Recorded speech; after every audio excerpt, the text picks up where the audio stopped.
luego del no avance del diálogo de Noruega con el sector de la oposición encabezado por el diputado y autoproclamado presidente Juan Guaidó, un día amaneció de diálogo en Venezuela. ¿Pero con quién? Con otro sector de la oposición excluidos por sus propios compañeros y que decidieron dar un paso al frente para lograr la estabilidad política del país, y la Asamblea Nacional es uno de esos escenarios, y tratar de convivir en medio de las diferencias. Pero lo más importante, ese sector de la oposición que firmó los 6 acuerdos parciales con el gobierno venezolano se distanció del método que durante años ha aplicado el otro bloque opositor. No están de acuerdo con la violencia, ni con los golpes de estados, ni mucho menos con la invasión militar, ni las sanciones económicas. Su bandera, el nacionalismo, y en eso coinciden profundamente con el gobierno del presidente Nicolás Maduro. Ojo, eso no quiere decir que no lo adversen, pero patria es patria, dirían por allí. Ahora bien, ¿pero por qué se suspendió el diálogo en Noruega o el mecanismo de Oslo? Porque mientras negociaban y se miraban cara a cara, Estados Unidos nuevamente sancionó al país y la oposición sentada en esa mesa de diálogo lo aplaudió. Incoherente, ¿no? Lo cierto es que ahora surgió el mecanismo de Venezuela, criollo, de pura cepa, un diálogo a lo venezolano, sin cerrar las puertas, eso sí, al mecanismo de Noruega. Esta vez resultará. ¿Qué diferencia hay entre un sector y otro sector de la oposición? ¿Qué diferencia hay entre este nuevo acuerdo de diálogo y los otros intentos? También entra en juego la cuenta regresiva para las elecciones, pero no presidenciales, sino parlamentarias, establecidas así en la Constitución para el 2020. Y este escenario ya está en debate. Diálogo político en Venezuela, rendición o convivencia. Pongamos el punto en la I.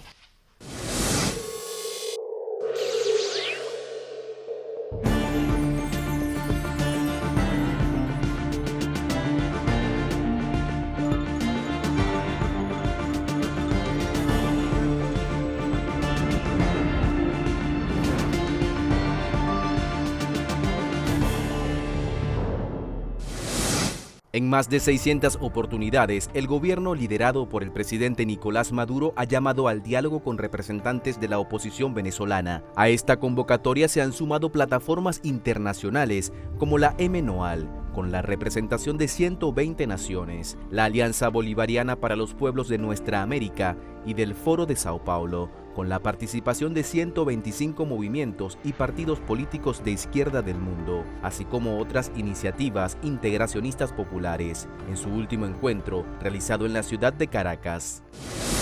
¿Por qué no se ha logrado avanzar en el diálogo en Venezuela? ¿Qué pasó en República Dominicana si ya estaban a punto de firmar, pero la oposición se paró y se fue? Lo mismo ocurrió en el diálogo en Noruega. ¿Qué hay detrás de todo? El método fue uno que no le permitió funcionar, ¿no? Y luego lo que pasó en Dominicana, las agendas particulares eran los mismos de Dominicana con agendas ocultas. Ojalá que se den cuenta que por esa ruta es muy difícil, que hay que tener voluntad y deseo de llegar a acuerdos. Realmente, ese sector de la oposición donde participa el llamado G4 representado aquí en este Parlamento, que son los partidos políticos con mayoría en la Asamblea Nacional, Primero Justicia, Voluntad Popular, Acción Democrática y Un Nuevo Tiempo, ¿quieren un acuerdo con el gobierno de Venezuela? La respuesta es no. Su apuesta o su método es la rendición del presidente Nicolás Maduro. Aquellas posturas opositoras según las cuales se va a la Asamblea Nacional, regresa el chavismo a la Asamblea Nacional bajo una consigna de rendición, quienes plantean eso desde la oposición están obviando un magnicidio frustrado y descubierto. Están obviando un golpe de Estado con armas de guerra en un distribuidor cualquiera de la ciudad de Caracas. Están obviando un diputado que levanta la mano y anticonstitucionalmente se declara el presidente de Venezuela, de la República Bolivariana de Venezuela, o Venezuela según sus palabras. En la lucha política rendición no existe. Que esté creyendo eso, mejor que vaya a hacer otra actividad. No hay que olvidar que hay mucho también, en la política venezolana, la de hoy, como decía Núñez Feijó, de allá de España, de la Comunidad de Galicia, así como él decía que en la política española hay muchos adolescentes, yo creo que también aquí hay muchos adolescentes, entonces eso puede ser también, tiene sus complejidades allí, ¿no? Yo creo que tiene que haber un mix. Aquí no puede haber una rendición por parte de ninguno de los actores, ni del gobierno ni de la oposición. Se trata de juego de un escenario ganar-ganar, donde ambos sectores políticos se vean expresados, donde haya las suficientes garantías para que podamos avanzar en una solución política. Por ejemplo, hay que ir a un nuevo proceso electoral. Tenemos que entonces tomar una medida y una decisión que se debe tomar en la Asamblea Nacional para designar un nuevo CNE, un CNE que garantice que la voluntad del electorado va a ser respetada. Esas condiciones son básicas, fundamentales, indispensables para que la gente vuelva a creer en el ejercicio del voto. Las agendas ocultas y secretas han sido la causa de los fracasos de los intentos de diálogo. Los ojos del mundo están puestos aquí en Venezuela. Aliados estratégicos como China y Rusia han manifestado su respaldo a los distintos intentos de paz promovidos por el gobierno bolivariano. Este nuevo capítulo de la historia democrática venezolana se escribe con 6 puntos estratégicos, 6 acuerdos parciales para avanzar en la negociación. La agenda de trabajo está en plena evolución. El proceso de resolución ha llegado al consenso en algunos temas con prioridades en algunos acuerdos en temas económicos y electorales. 1. Incorporación de los diputados de la fracción parlamentaria del Partido Socialista Unido y Aliados. 2. La conformación de un nuevo directorio del Consejo Nacional Electoral. 3.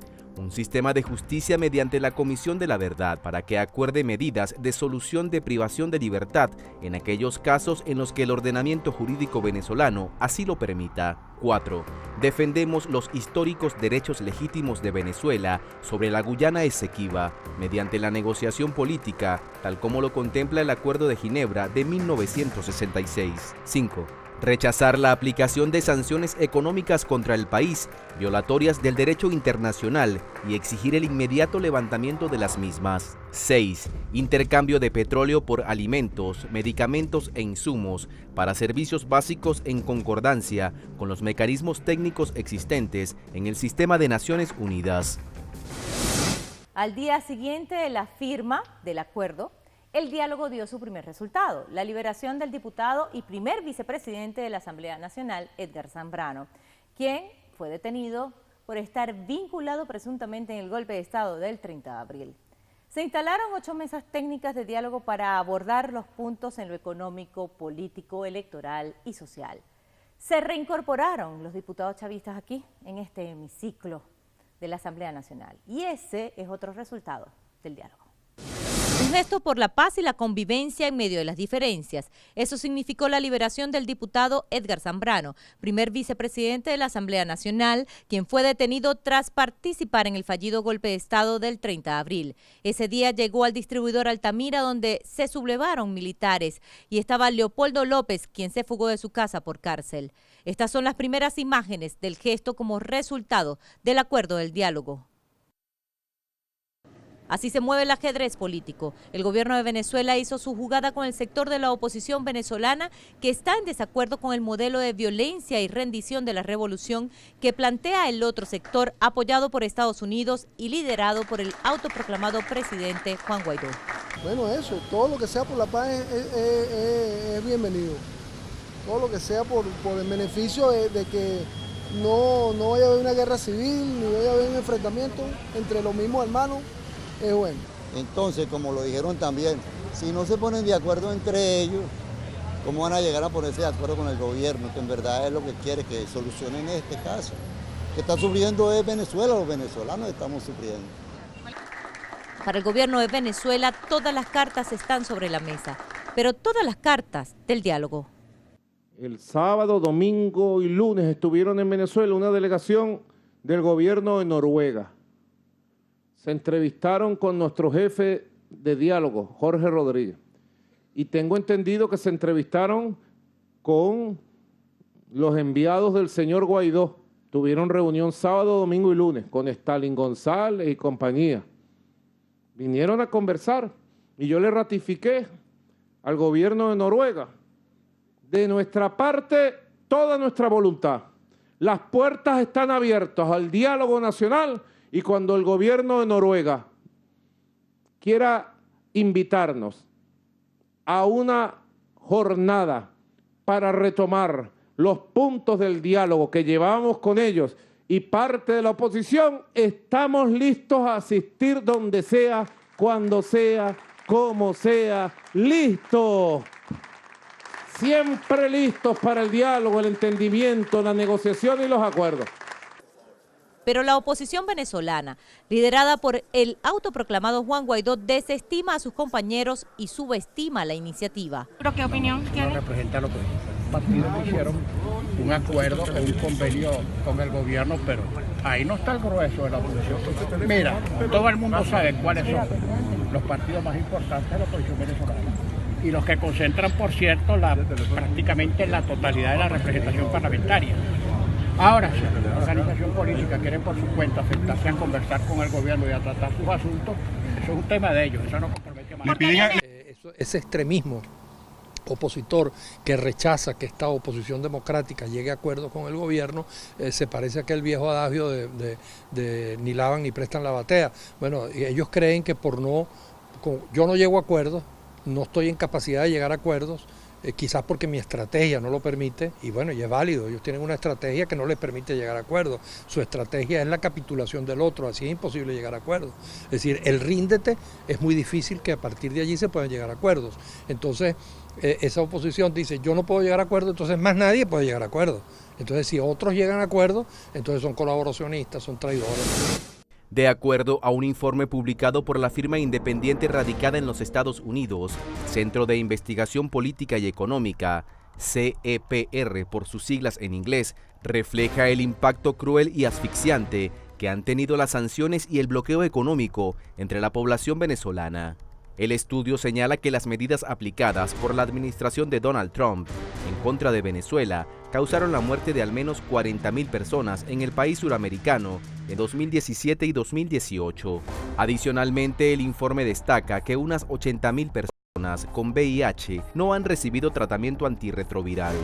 Unas 16.000 personas padecen cáncer y otras 4 millones sufren enfermedades como diabetes e hipertensión.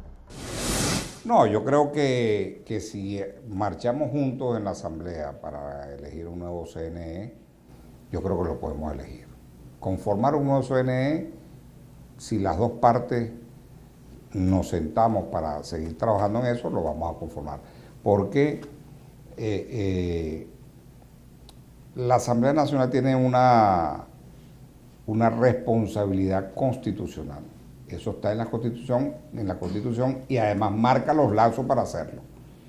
Y sería una enorme demostración que es posible que ambas partes puedan trabajar en la misma dirección. Porque eso es lo que le va a dar equilibrio, confianza y aceptación de resultados. La intención es abrir el camino para que se reinstitucionalice la Asamblea Nacional, para que allí se pueda designar un nuevo CNE, de manera que podamos transitar el camino hacia un horizonte electoral. Se trata de lograr la libertad de los presos políticos, que los diputados que han sufrido, digamos, alguna medida que afecte su fuero parlamentario puedan reincorporarse a la Asamblea Nacional. Es decir, generar las condiciones políticas para que en Venezuela pueda hacerse la política, valga la redundancia, como lo se hace en los países civilizados. Distender la situación que está de violencia y de confrontación y de polarización que se vive en el país. El levantamiento de las sanciones económicas es el punto de honor que ha llevado el gobierno de Nicolás Maduro a todas las mesas de diálogo. Y justo por ese punto suspende su participación en Oslo, al considerar como grave y brutal la agresión de Estados Unidos contra el pueblo venezolano. Pero más allá, la doble moral de la oposición sentada en esa mesa de diálogo, que por un lado habla de supuesta crisis humanitaria, de los migrantes, se dan golpes de pecho por el sufrimiento del pueblo venezolano, pero por otro lado promueve y aplaude el bloqueo económico. ¿Cómo se puede entender esto? Extraña forma de querer a Venezuela, ¿no? ¿Qué diferencia hay entre la oposición que acaba de firmar el acuerdo de diálogo y los que se oponen a esos mismos compañeros que los catalogan de ser minoría? El último conteo electoral fue el 20 de mayo del 2018 y esta plataforma estuvo alrededor de los 3 millones de votos, ¿no? No se han contado los compañeros, tendrían que contarse para saber cuántos son. En aquella oportunidad, en el 2015, eso no aplica porque ahí votamos todos juntos por una misma tarjeta. De tal manera que no sabemos cuántos son ellos. Que pueda ser catalogado como minoritario cuando de lo que se trata es de encontrar una solución que nos saque del laberinto en el que estamos entrampados. Que seamos minoritarios o mayoritarios no condiciona la voluntad y la disposición, como dije, a sentar las bases para que en Venezuela la solución al conflicto por la pugna del poder se desarrolle por mecanismos civilizados. Y creo que la oposición en particular se dejó tentar por un vamos a llamarlo invasionismo, la idea de que la invasión de los gringos y todo lo demás iba a resolver los problemas, y al final pues se ha metido en un lodazal del cual no consigue salir. Y bueno, en la política no hay vacíos. En la medida en que esa oposición no fue capaz de llegar a acuerdos, otra oposición apareció y está dispuesta a llegar a acuerdos. Lo insólito es que la Unión Europea y Estados Unidos se atrevieron a cuestionar y rechazar esta última iniciativa de diálogo entre el gobierno y la oposición democrática y no radical, porque solo reconocen a Juan Guaidó como el único interlocutor. La locura, ¿no? Es decir, no lo aplauden como el resto de los países ha hecho, y es que apuestan a la guerra y a la desaparición del chavismo. Eso dicen algunos analistas. Nosotros creemos en una salida negociada, en un diálogo político, en una salida que nos permita lograr la convivencia del país. Es evidente que el estar casado con los Estados Unidos, la salida que buscan es de otra naturaleza, no es esta, y eso nos diferencia. Los venezolanos no podemos renunciar a nuestra condición de actores soberanos en la resolución de los conflictos nacionales. Una cosa es la cooperación internacional, el acompañamiento, el asesoramiento, como lo hizo el Reino de Noruega, pero otra muy diferente es el tutelaje. Nos corresponde a los venezolanos activar la agenda, los dispositivos necesarios para que podamos resolver la crisis que agobia el país. Al final de la historia, la verdad es que ser opositor radical se ha convertido en un gran negocio. Y no lo digo yo. El exilio se ha convertido en una industria, para muchos, no para, digamos, para las élites políticas. No así para la gente común, pues la gente sale, bueno, por sus problemas, buscando mejores condiciones de vida.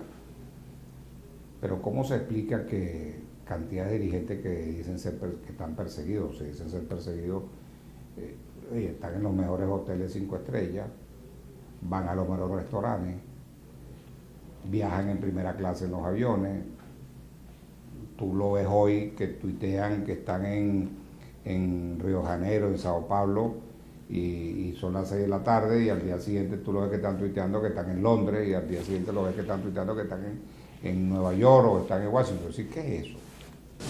Lo que queda claro es que lo único que ha fracasado es la metodología de la violencia, golpe de Estado, intento de magnicidio, invocación a la invasión extranjera y lo más perverso, el bloqueo económico.